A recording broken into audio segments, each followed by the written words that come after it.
This is the HomeTech Podcast for Friday, November 12th from Sarasota, Florida. I'm Seth Johnson, and welcome to the HomeTech Podcast about all aspects of home technology, home automation, industry news, all that good stuff. This week, got some HomeTech headlines that came up.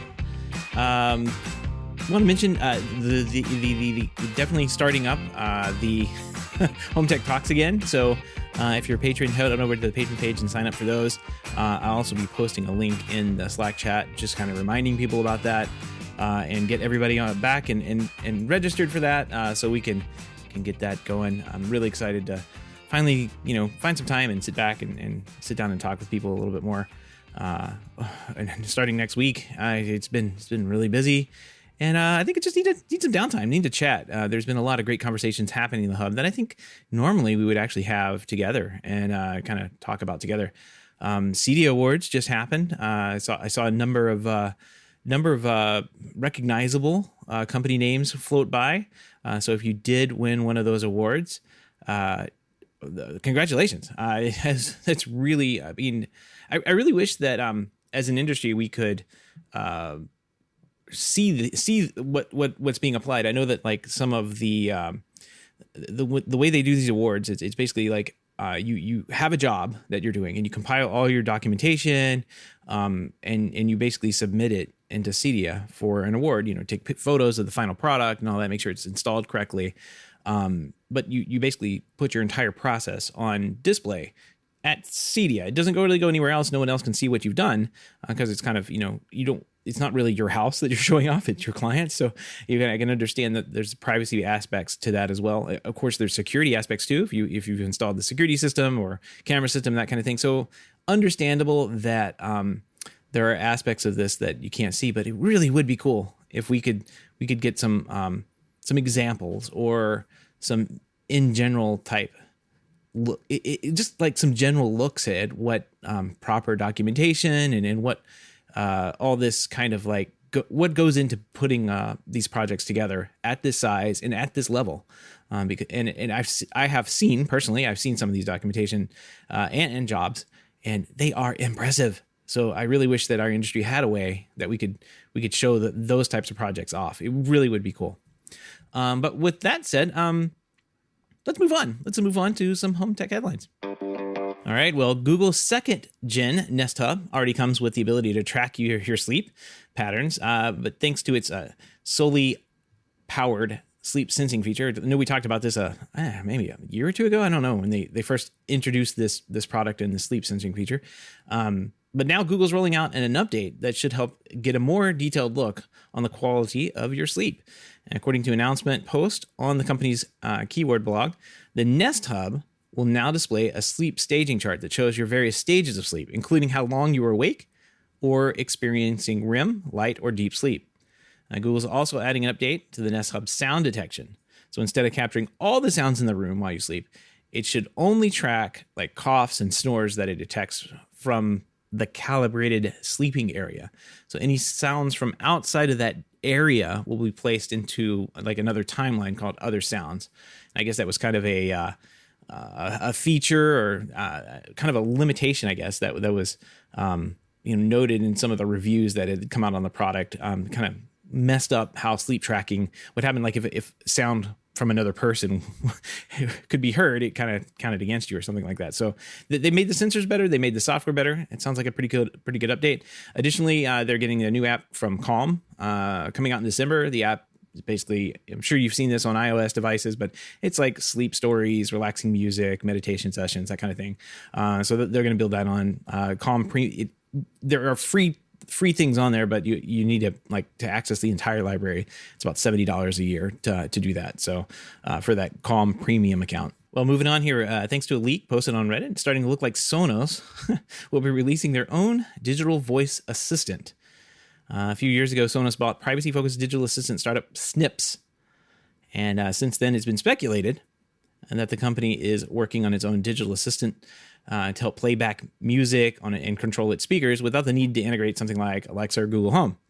We've even seen job listings from Sonos related to digital assistants and integrations.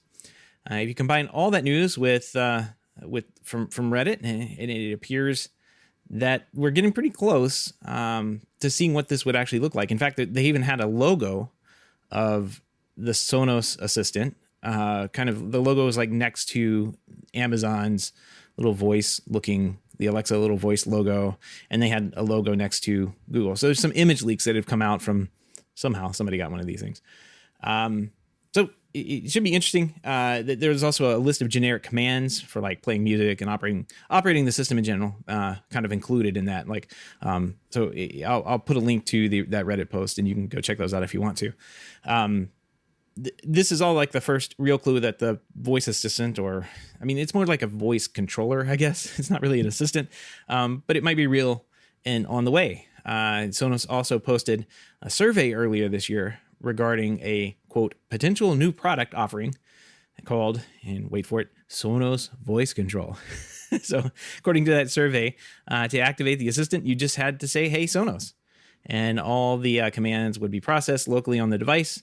Sonos Voice Control and Alexa could potentially work together according to this leak. So that might be interesting to see. I think it's an interesting move, kind of an interesting feature, kind of an interesting add-on. If you just need like bare bones control of Sonos, it's got the microphones. This will do the trick, right? You can tell it to play music. You can play a particular artist. It knows what music libraries you're subscribed to and kind of use those APIs to play whatever music you want. But if you need more integration, you can add something on, with Alexa, add that ecosystem on to get deeper integration with other devices in your house. Doesn't appear that Google Voice will be able to be run alongside Sonos Voice Control. I'm not sure if that is a software limitation. Maybe it is. Maybe it's a Google limitation. I guess there was a story out a little while back about how Amazon didn't care if Sonos had a voice assistant kind of running alongside Alexa at the same time. So will be interesting to see when this drops as an actual feature, and it'll be interesting to see how the reception is from Sonos owners. Well, sticking with the voice control theme here, Snap One has entered into an agreement with voice control specialist Josh AI on integration support through their new driver development, as well as an exclusive distribution agreement enabling U.S. and Canadian Control4 dealers to purchase Josh AI hardware and software through the Control4 portal. The two companies have collaborated to develop new drivers to support home control and automation system owners. The new drivers are certified, Control4 certified, and SDDP capable, and they're already available online and available for download. I think this is a pretty good synergistic, relationship here. Control4 and Josh, like integrations, were already pretty deep. I've used the integration before. I've set a Josh AI system up on a Control4 system, and it works really well. Like it's actually, pretty deeply integrated.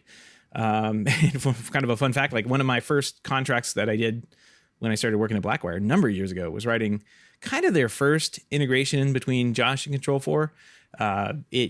It was very basic and kind of like if you compare it today with what they've done, because they've taken and iterated it and done so much more than what we started with. But it was pretty basic, and it was almost like a proof of concept. Like this is a good idea, and you should run in this direction.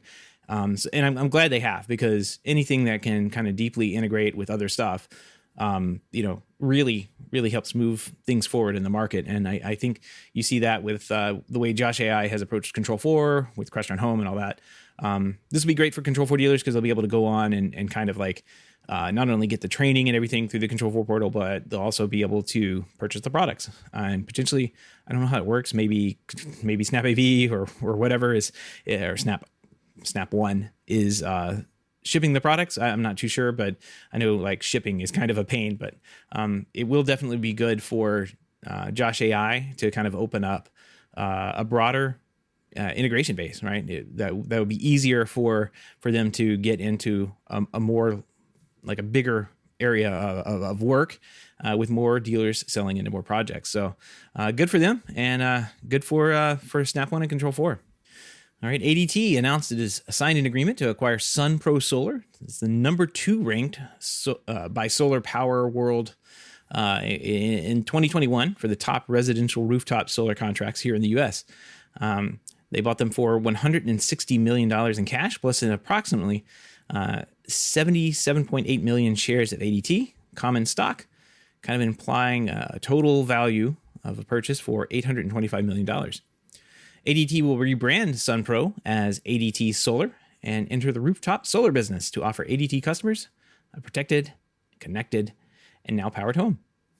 Kind of an interesting rollout here. Let's see. SunPro was founded in 2008, and they do the rooftop solar systems here in the United States. SunPro markets, designs, sells, and installs, maintains solar panels. They have 3,600. Full-time people working for them here in the States. So that's 56 locations across 22 states. So pretty big company, pretty big kind of install base there in 22 states. And they've been growing pretty quickly, 90% year over year increase installs in 2020. I saw that they had like positive cash flow and quite a bit going on the like good checkbox going on for a company. So it's really a good, I think it's really a good buy by ADT.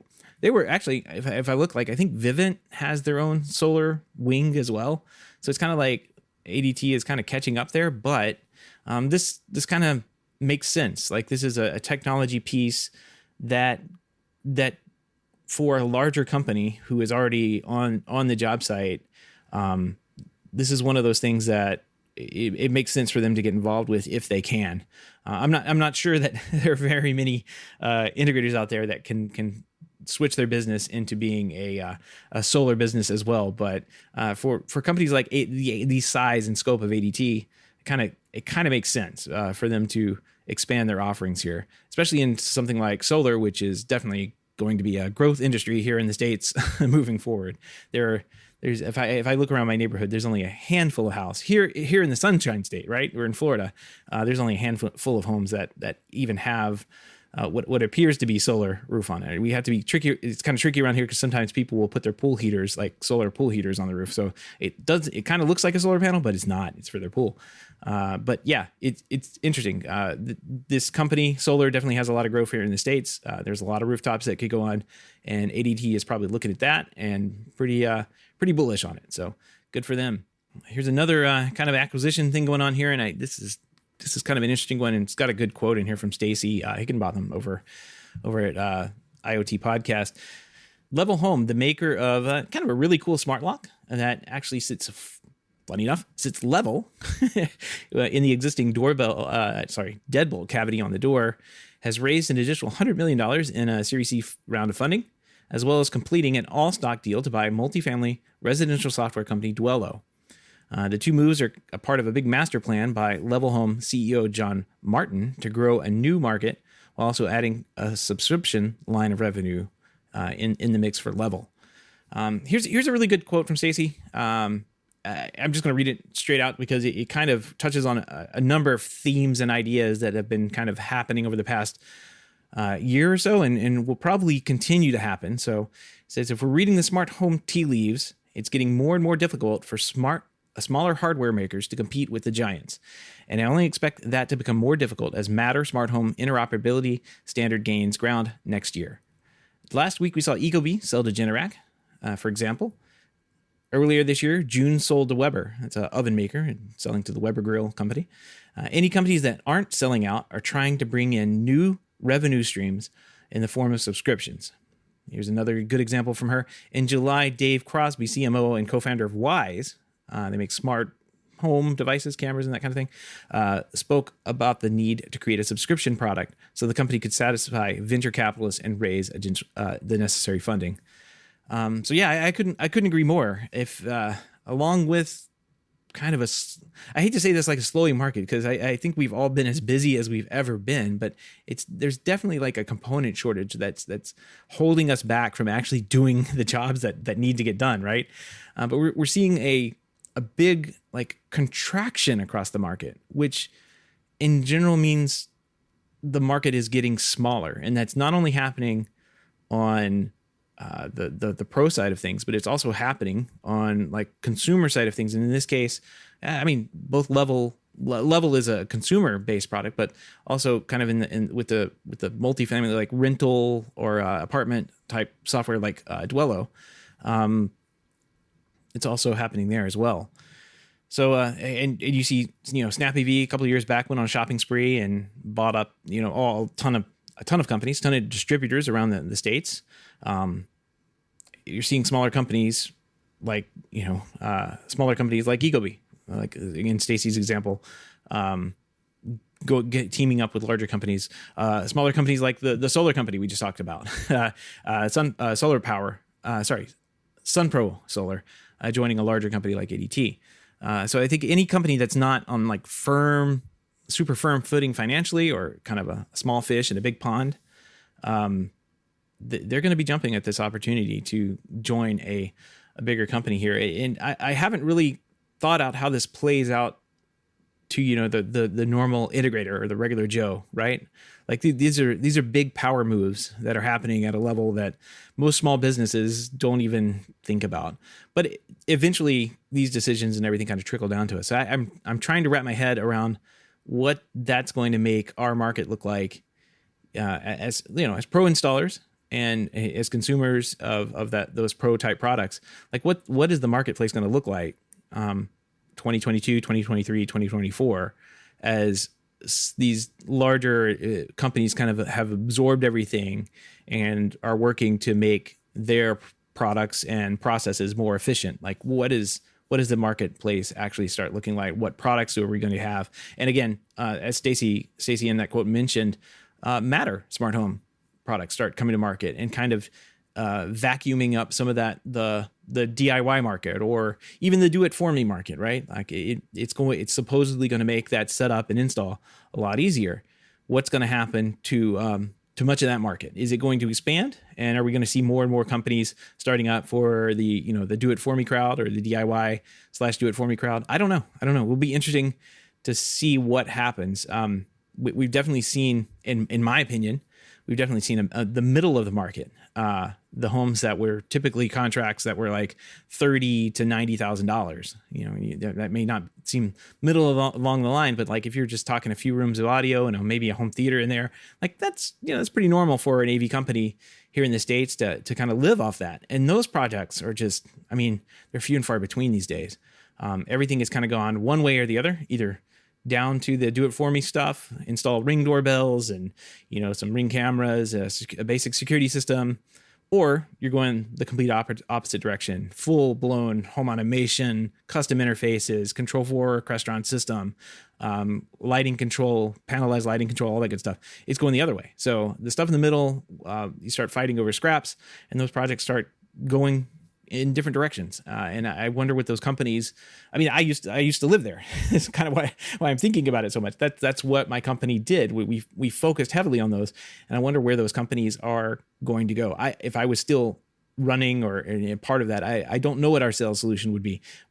I would think that we'd have to step up into some of the larger installs to support, the level of technicians that we had at the time and the level of staffing that we had at the time, for sure. I don't think we could have gotten by on do-it-for-me type solutions and low margin products without, completely redoing the business for, as a labor business, or as a like a service oriented business where there's RMR coming in for service contracts and that kind of thing. So hard to think about, but I'm really kind of interested to see where this all brings everybody over the next 3 or 4 years. So kind of a long discussion on a short story, but there we go. All the links and topic discussed tonight can be found over in our show notes at HomeTech.fm/368. Again, that link is HomeTech.fm/368. All right. I got a pick of the week this week, and this was sent to me a couple weeks ago by a friend of the show, Gavin, for me to check out. I kind of had a side conversation with him about home automation platforms. He said, "Hey, have you seen this? I've been kind of toying around with it. Check it out. It's called Scripted, Scrypted. I think you can get it at scripted.app or something like that. I'll put a link to it in the show notes. It's a home automation platform powered by Node.js. So, all right, already a little geeky, but hear me out. It looks pretty interesting and pretty well done. Since it runs on Node.js, which Node.js, if you don't know, that's basically JavaScript. it's a kind of a programming language that was born out of Web 2.0 technologies, and it's kind of taken off right now. Like I do a ton of work in Node.js right now for server side stuff and programming on websites and that kind of thing. Most everything I do is centered around Node.js these days. And there's a number of ways to get that up and go in your house. Most techie people like me would probably get this up going up like in Docker on maybe a Synology NAS or something like that. But there's a ton of ways you can get this up and going. I'm not going to really go into that, but it's pretty, since it's such a big technology, I guess it's pretty flexible in the way it runs. But here's what it does that is actually what's really cool about it. Scripted integrates with the 3 major home hubs. It says you can control your things with your voice or whatever preferred app that you have, whether it's Google Home, Apple HomeKit, or Amazon Alexa. So this is kind of like, no matter what you decide to use in your house, this kind of acts as a bridge between all of those platforms. Kind of like Matter is promising to do one day before, that's kind of the idea, like no matter what you use. But this kind of goes a step further. Like you can actually set up products that are only working on the Amazon Alexa platform, but bridge those back into HomeKit and use them there. That's kind of cool. They also have a ton of plugins for like direct integrations with devices like Hue. It's a bunch of like cameras, common cameras that you can get in there. Smart Things, Chromecast, LifeX, Wemo, Nest, Home Assistant, all the names and brands that you know and love. It's a really cool project. I like this. It keeps you in control of controlling devices that the way that you want them to kind of be controlled. Like you don't have to make a decision on what platform to land on. If you're kind of a little bit geeky and can set something like this up, this may work for you. So very cool stuff. Thanks, Gavin. We're gonna have to keep an eye on this one and see where it goes. If you have any feedback, comments, picks of the week, great ideas for a show, give me a shout. Email address is feedback@HomeTech.fm. You can visit HomeTech.fm/feedback and fill out the online form. I do want to give a big thank you to everyone who supports the show, but especially those who are able to financially support the show through our Patreon page. If you don't know about the Patreon page, head on over to HomeTech.fm/support to learn how you can support HomeTech for as little as $1 a month. Any pledge over $5 a month gets you a big shout out on the show, but every pledge gets you an invite to our private Slack chat, The Hub, where you and other supporters of the show can gather every day for conversations about all aspects of home technology. And if you'd like to help the show but can't support financially, just appreciate a 5-star review on iTunes or a positive rating in the podcast app of your choice. And with that, we're going to wrap up another week in home tech news. Not too much going on. I think I did miss one story about a new Wise, like $85 or $80 like camera thing, outdoor camera that came onto the market. Wow, first of all, but I feel like with Wise, we covered them so much here on the show and talk about them so much. I don't want to get into like accused of advertising for them, but it's interesting. It's about at least $100 less than the first Ring style camera, right? Like Ring, I think, is $179, so this would be $100 less, and it looks more like the bigger Ring brother, like the one that has the 2 lights on it. The Wise also has 2 lights on it, and I think that one's significantly more, like $200-300. So maybe the right product for some people. I'm not too sure. I kind of want to get one of these and install it and check it out and see how it kind of performs head to head with a couple of the Ring devices I have. Pretty curious about it. And for $80, it may not be a bad thing. Anyway, one more HomeTech headline, I guess, that popped in right here at the end. That wraps up the week's news. Everybody, have a great weekend, and we'll talk to you next week.